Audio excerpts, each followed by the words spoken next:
Sahabat baca berita. Setelah Anies menyatakan kesiapannya untuk maju menjadi capres melalui pintu Partai Nasdem, para oligarki dan lawan-lawan politik Anies berusaha menjatuhkan Anies dengan cara apapun. Baik secara kasar maupun halus. Tapi sebelum saya membaca beritanya, alangkah baiknya kalau kita meluangkan waktu untuk menekan like, warna merah dan tanda lonceng, agar admin semakin semangat. Sahabat baca berita. Mantan Wakil Ketua KPK tahun 2011 sampai tahun 2015 Bambang Wijoyanto, menyebut ada usaha menyingkirkan ex-Gubernur DKI Jakarta Anies Baswedan, menjelang kontestasi pemilu 2024 mendatang. Ia mengatakan Anies terus-menerus diguncang dengan laporan dugaan korupsi Formula E yang tak kunjung didapatkan bukti. Bambang mengatakan KPK menebarkan kebohongan soal pertemuan tiga pimpinan dengan Badan Pemeriksaan Keuangan. Ia menyebut pertemuan tersebut bukanlah berasal dari undangan BPK, seperti yang diucapkan oleh KPK.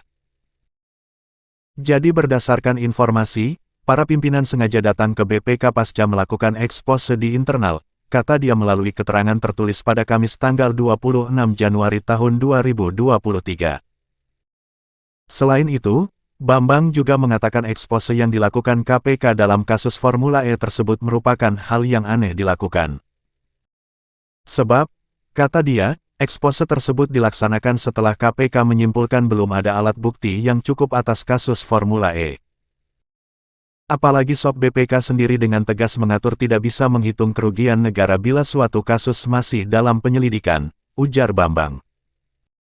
Padahal, Bambang mengatakan dalam forum pertemuan dengan BPK tersebut Satgas tim penyelidik bersikeras belum menemukan alat bukti yang cukup. Padahal, kata dia, tim penyelidik sendiri sudah melakukan ekspose sudah lebih dari 7 kali. Pertanyaan berikutnya adalah apakah BPK nantinya akan disandera dalam kasus Formula E, kata dia. Bambang Wijoyanto juga menyinggung soal Deputi Penindakan dan Direktur Penyelidikan KPK yang diadukan kepada Dewan Pengawas KPK. Ia menyebut laporan tersebut ada indikasi terjadi disebabkan keduanya berselisih dengan pihak yang memaksakan ekspose terhadap Formula E. Seharusnya yang diadukan kepada Dewas adalah tiga pimpinan yang memaksakan ekspose padahal belum ada alat bukti yang cukup, kata Bambang. Terakhir, Bambang mengatakan Anies juga diserang melalui jalur lain. Ia menyinggung soal adanya orang tidak dikenal mengirimkan sekantung penuh ular kobra terhadap ex-Gubernur Banten yang berencana bertemu dengan Anies Baswedan.